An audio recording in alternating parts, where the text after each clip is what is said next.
Heroes, Monsters, and Ghosts with Bernie Taylor. Did we invent them, those heroes, monsters, and ghosts? Or are they inherited from the ancient world? Perhaps even deeper in time, in the Paleolithic caves of Europe. That's where we travel today, to the Iberian Peninsula, to the northern part in a region called Cantabria, as marked by the X. To a place called Monte Castillo, in the El Castillo cave, where we find the Gallery of Discs, made about 34,000 years ago.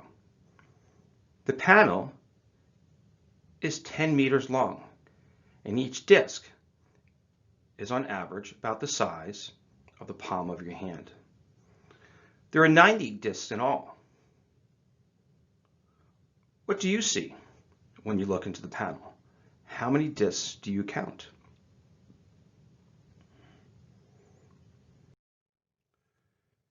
That was my approach when I first started looking at this gallery of discs. I was counting the red dots. And what I had missed at first was this elephant in the room. This elephant with its trunk and ears up. Its eye has an uneasy look.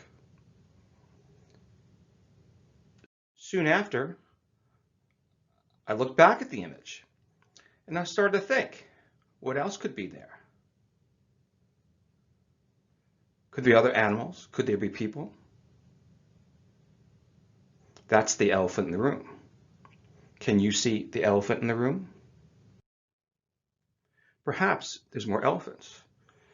Here we find an elephant with its ear back and its trunk down.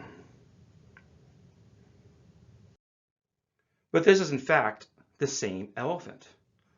If you rotate your head 90 degrees, you'll see that they're made from the same trunk and ear. One is in distress with his trunk up, and the other drinking.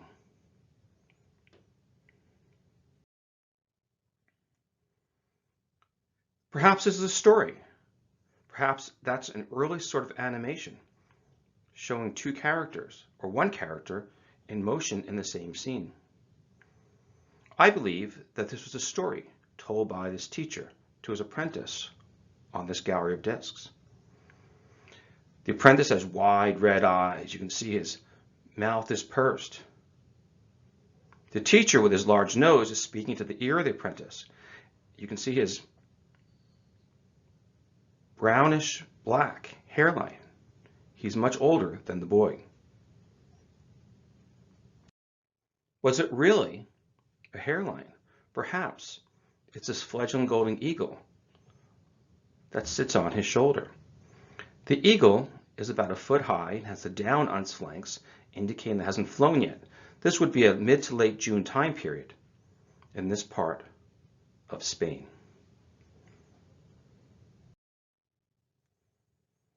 We also find this masked cosmic man. His right hand holds an object, looks like an egg. His left hand is against the wall. His left knee is raised, and his leg drops down.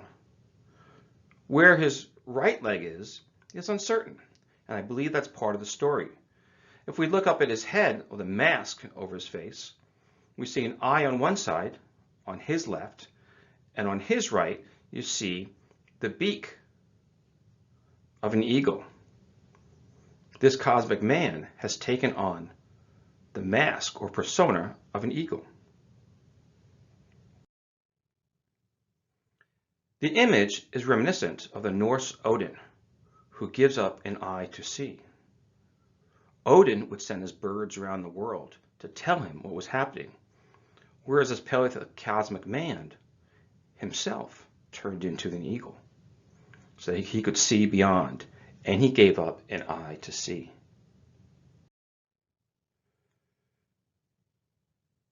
We see the cosmic man a little closer. You can see his teeth hanging down. You can see his bluish gray eye. And on the other side, we can compare to the teacher. If you turn the teacher 90 degrees, it becomes the mask of the cosmic man.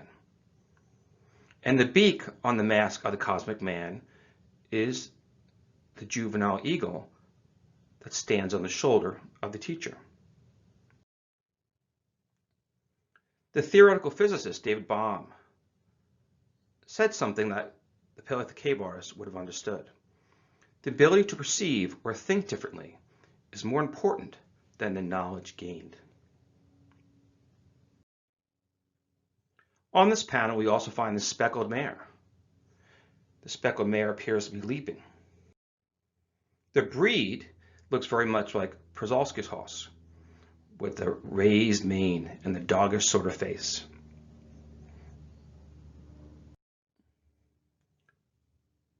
The mare is in front of our cosmic man, becoming the cosmic rider. The two become one. So our hero on his journey encounters the eagle, takes on the strength of the eagle.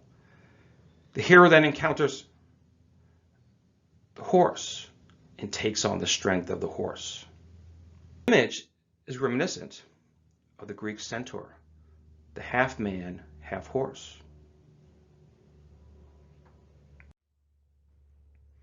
It's a sort of transformation that we also find in this panel of this character who takes his mask on and off. And again, he appears to be holding something in his right hand. Note the left hand that reaches behind his back. That left hand is the same left hand of the cosmic man that stands against the wall.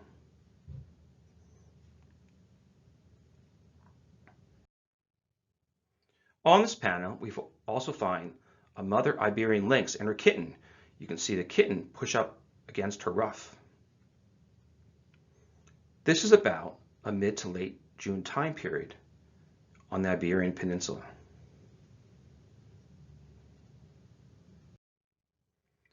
We also find the now extinct great auk, a marine bird that's not a penguin, but has some similar characteristics.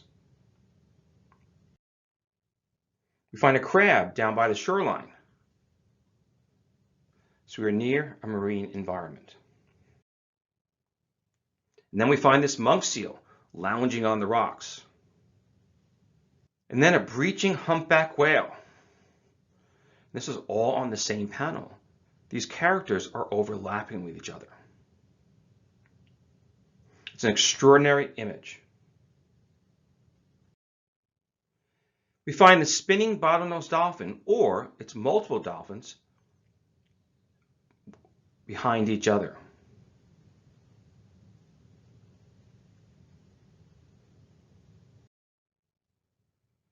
And a therianthrope. Earlier, we saw the man with the egg and his arm behind his back. He overlaps with the dolphin to become a merman. Or a female would be the mermaid. This is, of course, reinvented with Aquaman, who takes on the abilities of a fish or marine mammal to give him his strength. This is a very old tradition.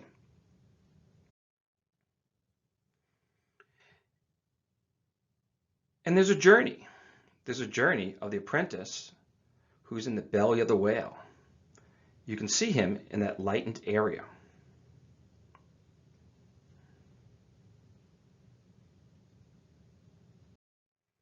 The image is reminiscent of Jonah and the whale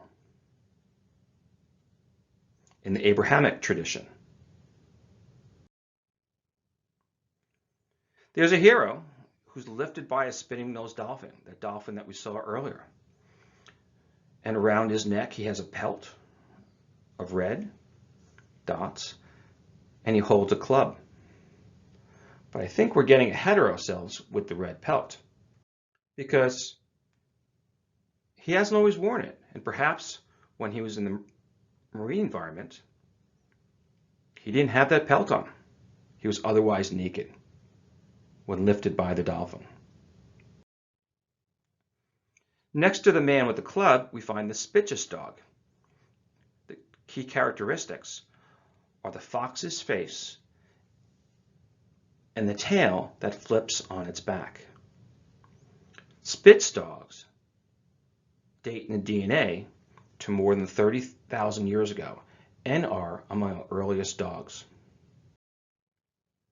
We also find this effigy, the oldest female effigy to date. She doesn't look happy. She looks in distress. She has long braided hair, which is captured by the red discs. And these giraffes, two of them, the juvenile, who puts its neck and head around the back of the mother. They appear to be sleeping, or at least the mother is protecting the juvenile. The molted red pattern for the giraffe is created by the red discs. And this Barbary ape.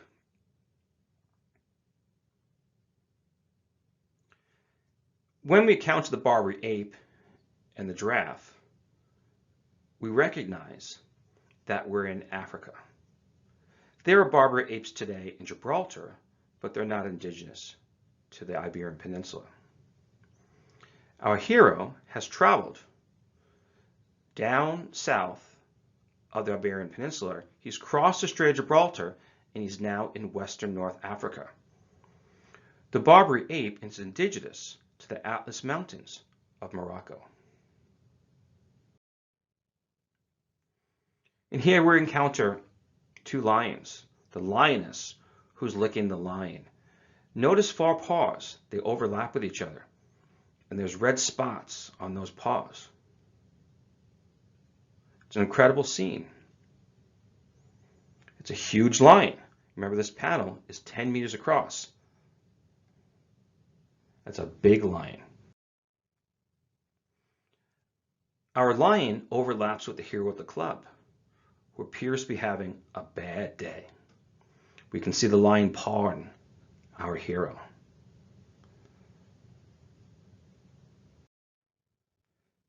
The image echoes Hercules and the Nemean lion from the labors of Hercules.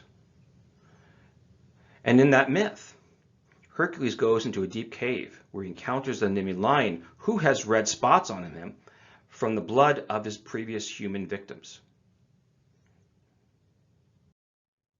And of course, Hercules kills the lion and takes his pelt, as does our hero on the gallery of discs. Hercules, in his labors, goes on to wear the Nemean lion pelt, which protects him from arrows and spears and sharp objects. We also find a mother bear and her cubs. The mother appears to be watching the juveniles climb, perhaps a tree. And we see this ostrich with its long neck and pointed toes. If you cut off the legs of an ostrich, which I don't recommend that you do, this would look like a swan. Remember that. We're going to return to that later on.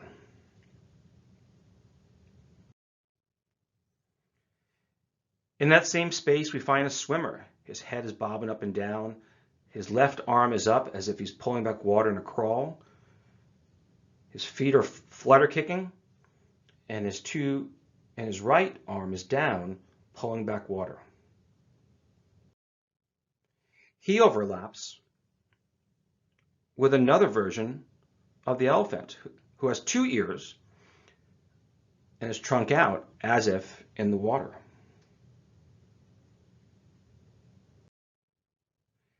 And in that same space, we find a crocodile. That's a big crocodile. Remember, this is a 10-meter panel. So that crocodile is about 15 meters long. Our swimmer overlaps with the crocodile. He appears being thrashed by the crocodile. He's having a rough day. We can start to look at these pieces together, all these characters, the animals, and the people. And we can see them in the night sky. Starting from the north, where we found the cosmic man with his mask, that is the constellation Hercules. And as we move south, B is Agala, the eagle, who overlaps with the cosmic man, who gives him strength to fly. C is the reptile constellation, the lizard. D is Pegasus, the winged horse, who gains that strength from the eagle, and who overlaps with the cosmic man to become a centaur. E is Pisces, and I believe Pisces is the dolphin going in one direction and the whale going in another. So on this hero's journey, when he went south, he followed or drew strength from the dolphin, and when he came back north, he was helped by the whale. F is Cetus, who we found as the monk seal, but the ancient Greeks thought of him as a monster, a sea monster. G is Perseus, our strong swimmer.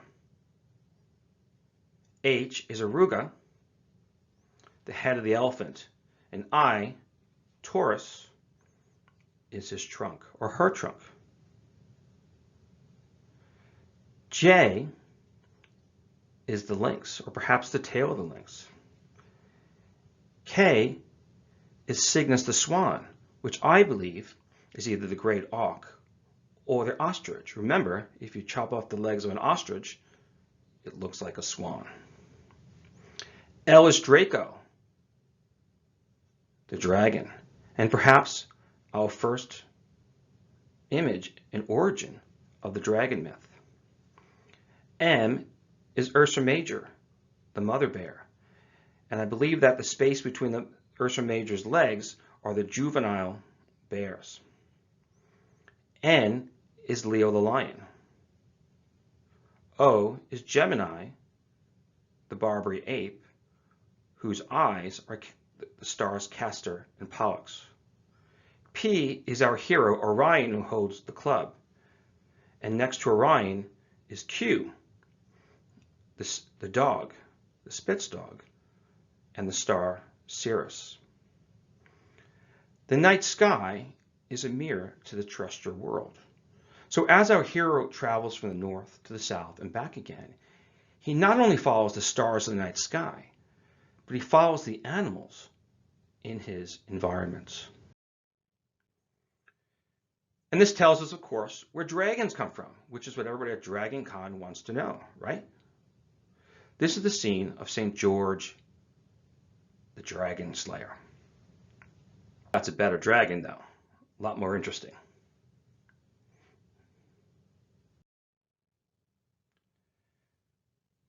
But it's more about dragons. It's about a hero on a journey. But it's one hero on this journey that we see.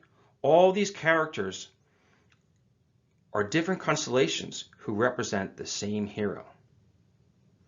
So our Hercules as our cosmic man, our strong swimmer as Perseus, Orion with the club, and the apprentice, they're all the same character on his journey. And on this journey, he comes to face himself, and he battles with himself, perhaps an early understanding of psychology.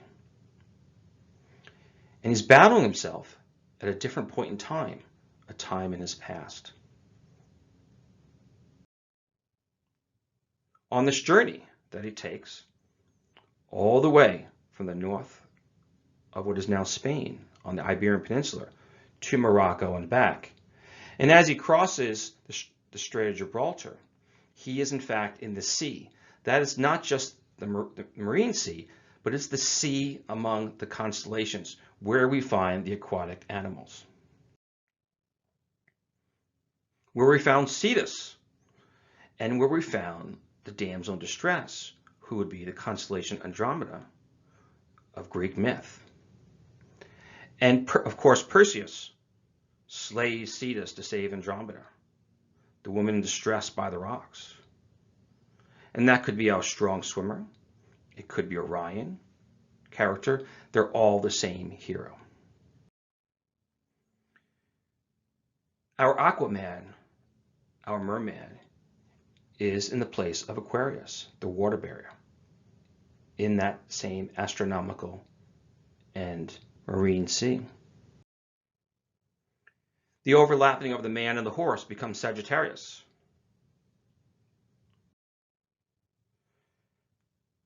Constellations that the Greeks recognized as given to us by Claudius Ptolemy, who's considered the greatest astronomer of antiquity.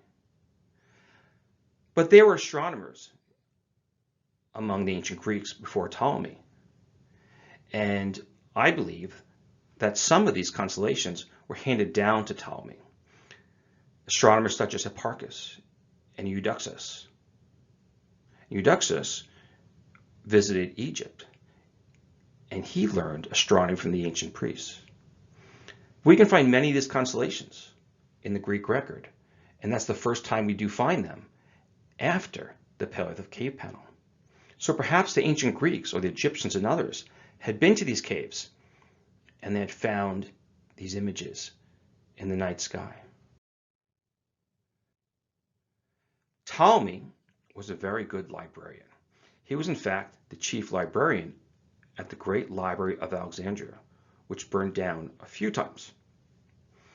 And how they commandeered books was they would tell all the ships that came into harbor that they had to hand over their books to be copied. And the Library of Alexandria would give back the copy and keep the original. And they built quite a collection. Few, if any, of these documents exist today.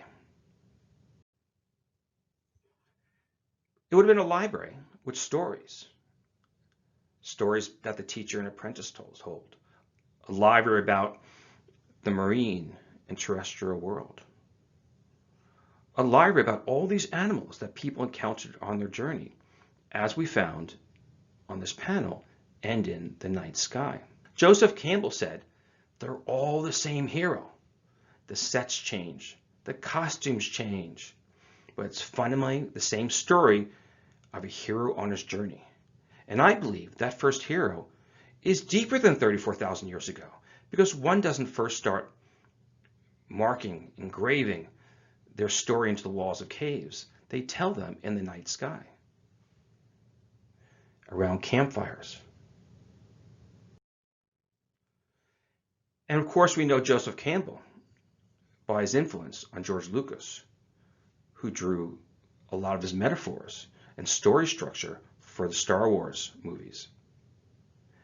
And we find the hero at the top of the heap, holding his weapon, and below him is the sort of damsel in distress in the case of Leah, but definitely so for Andromeda, as the Greeks saw her on the gallery of discs. Star Wars not only has these images, these metaphorical archetypal characters, but also the overlapping of the characters, the cubism of the Paleolithic art. And there have been many heroes over time, and there will be many more into the future. And they change from male to female depending on social constructs. Of course, Moana is a great hero who traveled around the Pacific by the stars on her own hero's journey. And then we have St. George who slays the dragon, and Luke, Hercules, the characters in Journey to the West, Frodo, and Perseus, who cuts off the head of Medusa. Perhaps there's a hero within us all, waiting to come forth by our own actions. And a hidden monster as well when we look in the mirror, when we put on the mask.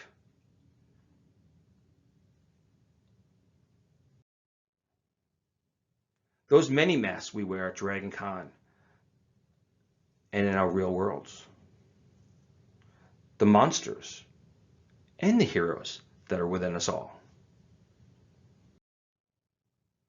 Some say it's just a part of it. We've got to fulfill the book, as left to us by the immortal Bob Marley.